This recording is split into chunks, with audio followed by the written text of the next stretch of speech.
Yo, what's going on, guys? Quinn69 here. Today I'm gonna bring you guys a guide. This is... I really didn't want to make this, as I think this build is kind of lame. It's a little bit gimmicky, but as you can see here, this is some pre-recorded stream footage, you know. And as you can see, I mean, look at that. Look at this crap. As you can see, this is the greater of 50, by the way. Have a look at the thing over there. Greater of 50, boys. Greater of 50. And yeah, it's this build kind of makes greater of 50s look like a bit of a joke, really. Well, the clearing process anyway. The clearing process is definitely a joke. The hard part is the boss. But we'll get to that. We'll get to that stuff. We'll get to that, boys. But yeah, have a look at the cooldown of my Serenity there. As you can see, it is overlapping. It is actually overlapping. It's basically a ZDPS monk, except it's got damage. So it's just every single slot of gear is complete cooldown reduction. You're just stacking the crap out of CDR, so you're at 78.44% cooldown reduction, and yeah, then you optimize around full damage and absolutely no absolutely no defense whatsoever, because you don't take damage, or at least most of the time you don't take damage. There is obviously a short bit of downtime. When your Gorok stacks are not at 15, you do have a bit of downtime. So at the very first initial time, you when you run in for the very first few seconds, until you've got your 15 stacks up, it can be a little bit sketchy. But you can easily avoid that, and that's fine. You can survive. And yeah, so you stack CDR and you run around. Kind of just put Exploding Palm on like anything you can see. I mean, you can see it's. I mean, it is a little bit of fun when you get a map like this. When you get a map like this, it is a little bit of fun. I'm not gonna lie, that the fun levels are definitely there. But most of the time, it's just a gimmicky build, and we'll kind of go through it. I mean, a lot of you guys have been asking about it because I was playing it today on stream, and a lot of you guys were asking. So we're gonna kind of go through. We'll just let this footage here. We'll let the footage go through, and we'll just so you guys can get an idea of how viable it is. The reason I've got blinding flash, as you can see, my blinding flash is just going completely ham there until I move my mouse. The reason I've got blinding flash on the bars is because it just gives you a crap load of spirit and allows you to infinitely spam whatever you want. Whenever you've got density, you have infinite spirit sort of thing. So hopefully this has been enough gameplay to kind of show you guys. We're not going to show you the boss kill, as that could take up to 10 minutes depending on depending on the boss you get. But yeah, we're going to get into the gear and kind of what you need, and then we'll go over the skills and why you use them. Let me just change to let's change to that so it looks more pretty. Brilliant. Alright, so gear. Okay, gear. Okay, so your main end weapon, you don't want this. You don't want this. You don't want to think. These are suboptimal weapons. A Sunkeeper or a One Kim or an Odin's Son, it would be suboptimal. You want this to be a Fist of Az. I will put a link in the description to the fist weapon. Basically, all it is it's a fist weapon that gives you 100% damage on your Exploding Palms, explosions. It's really OP, as you pretty much just, you're spamming Exploding Palm 24/7. It's how you clear the rifts, really. So yeah, do not look at my gear and think that's what you want. You want a Fist of Az. But as you can see, you can pretty easily, like, if I got the right boss, I could have got a G50 down quite easily using either of these weapons. And which is G50 is rank 1 in the world right now. Please don't beat that with this build, or I'll be pissed. I'll be pissed, boys. I'll be pissed. So yeah, the main thing you need to know, though, so if you're not using Fist of Az, make sure you're using one of these weapons or an Odin's Son.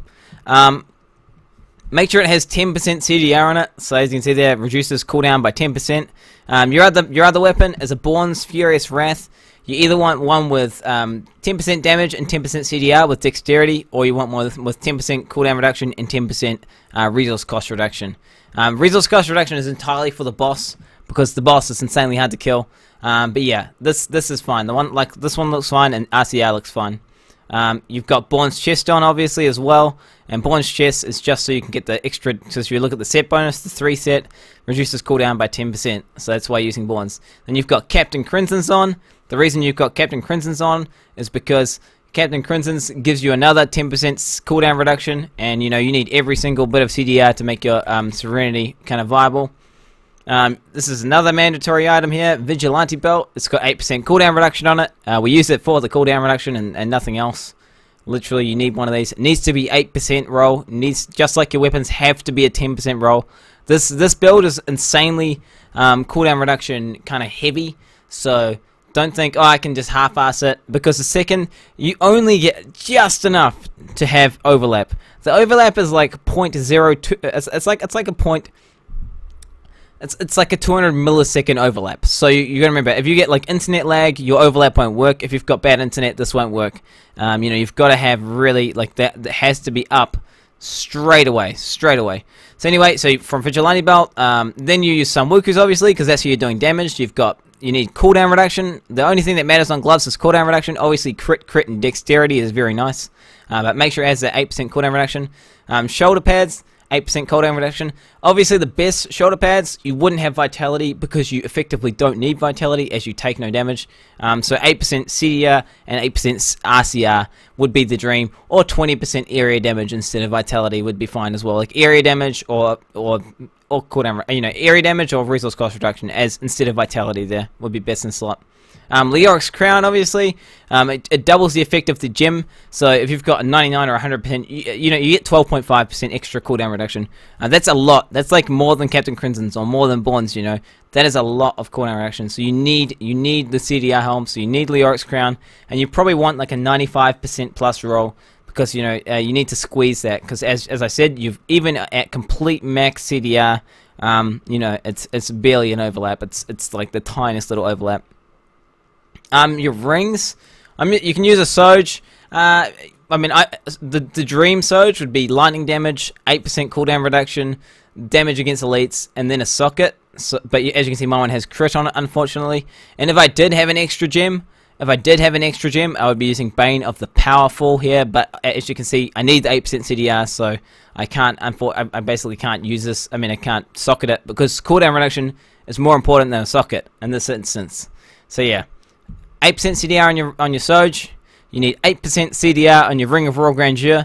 I'm using Bane of the Trapped as well. So Bane of the Trapped is the mandatory gem. I mean, okay, it's not mandatory. It's very, very important though. It does a lot of damage. So Bane of the Trapped is huge.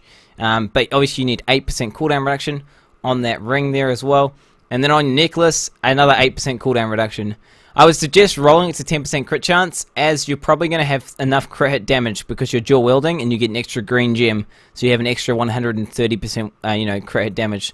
So generally you want the Dream Samwuku Amulet would be, I mean, the Dream one would actually be probably lightning damage, 10% crit chance, 8% CDR and a socket, but mine has dexterity, whatever, it's fine. As long as it has 8% cooldown reduction, then you're good to go. Arguably the best braces here, Nemesis braces. This is a shout out to Hacks. Hacks actually kind of, like, I was thinking about Nemesis and I thought it wouldn't be that great, but then he actually made a really good point for this build, because it really struggles to kill Rift Guardians. You know, quite possibly one of the best strategies or techniques that you could use is to spawn the Rift Guardian, and then if you use Nemesis braces on a pylon while you find the Rift Guardian, and you get, say, a skeletal summoner, he summons little skeletons out, or you get like a wretched mother pack which summons zombies out, whatever. If you get one of those packs, they summon a bunch of trash mobs, you're then able to exploding palm them, and then you can actually kill the Rift boss much faster. So yeah, probably best in slot. Definitely very strong braces. Obviously, if you're doing trials, you switch that to strong arm braces, because this build is a very good trial build. All you do is switch out Sweeping Wind for Cyclone Strike, and then it just becomes an insanely good trial build. Really strong trial build. So yeah, if you're doing trials, use strong arm braces for sure. But that's pretty much the gear. So Bane of the Trapped, Gorka Swiftness as well. Oh, I forgot to say Gorka Swiftness. Obviously, this is mandatory. This is what puts you over the threshold. This is what puts you slightly over on the overlap. So you need to have Gorka Swiftness, because you need to be at 15 stacks at all times. So that's that short vulnerability when you're first walking in.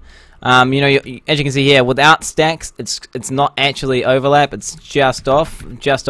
But with that extra 15%, you actually go over that threshold. So yeah, it's mandatory. So Gorka Swiftness, Bane of Trapped, Bane of the Powerful if you can. But remember, cooldown reduction is more important than a socket. I would never normally say that, but for this particular build, it is. So cooldown reduction on every single slot that I've gone over. Alright, now let's go over the skills. I'm using Exploding Palm, Shocking Grasp, Exploding Palm, Shocking Grasp purely because it's really great when you've got a lot of density. As you saw on that video, you know, you can get EP up so fast. you can get, because you remember, you've got 9 seconds to put up as many exploding palms as you can, and blow them up.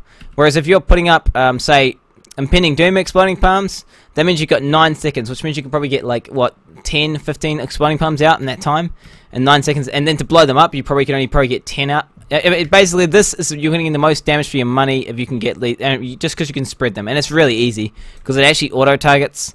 If you actually just kind of put it in the general area, it'll actually auto-target and then bounce to someone who doesn't have exploding palms, so it's really great for just spreading EP insanely fast. I'm using Wave of Light, Pillar of the Ancients. This is not the most spirit efficient skill. Actually, Lash and Tail Kick, Vulture Claw Kick is more efficient, but we're not too worried about efficiency, as this rune here gives us unlimited spirit with density. So this is purely the best skill to use, as it does the highest damage per second. For every time you cast it, it does the highest damage per second, and that's why we use it. The Epiphany rune we use is Insight, obviously, because we don't take any damage, and this thing gives us infinite spirit, pretty much.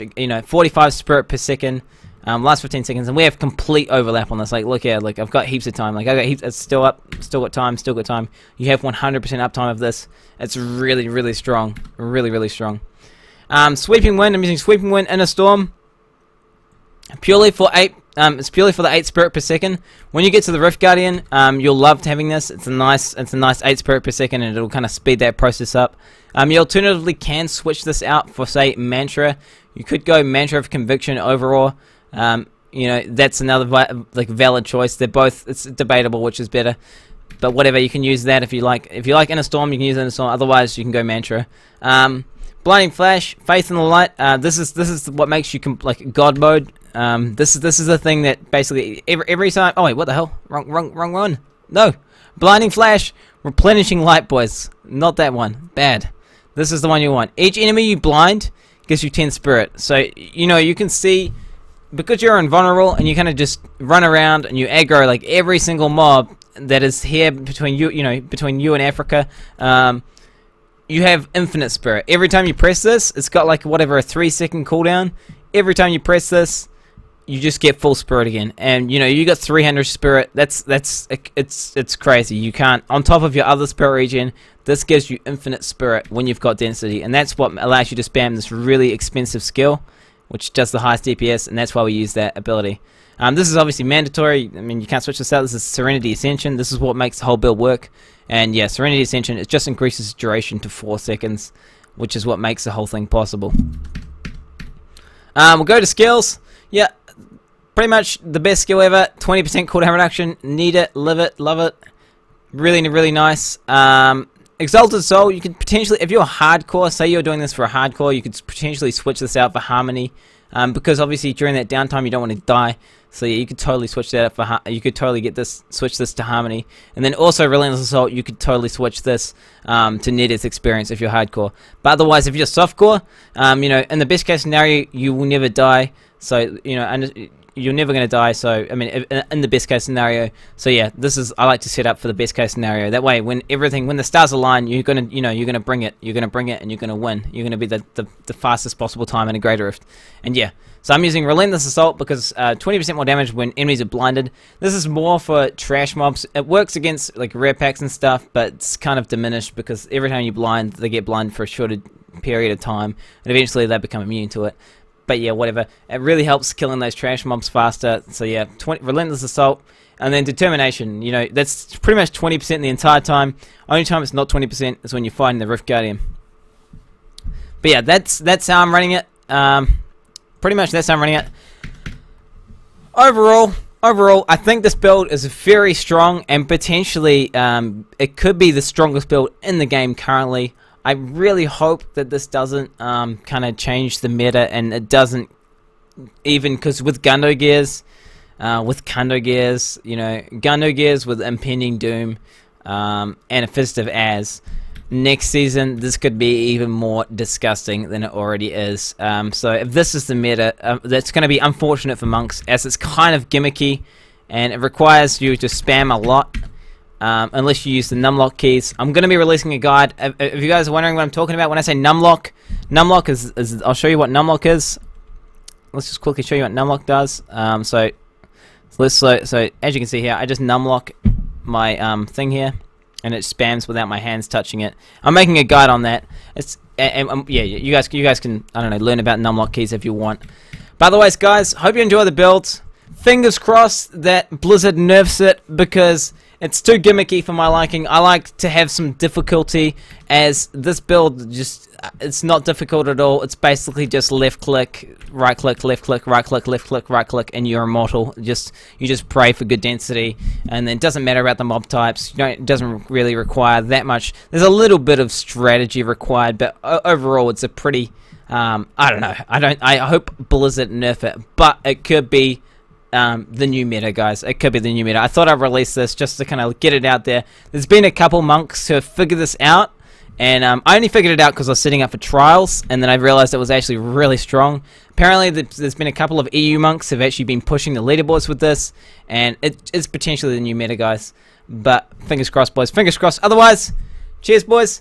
Yeah, follow the stream, follow the YouTubes, whatever. I'll be releasing a Diablo fans guide down in the description below, so you can check that out if you want the actual, like, the written guide, which I will update. So say there's like some really kind of some the spec changes slightly, I will update in the written guide. Unless it's completely game changing, then I'll release another video, obviously. By the way, guys, peace out. Have a good one. I love you guys. I love you guys.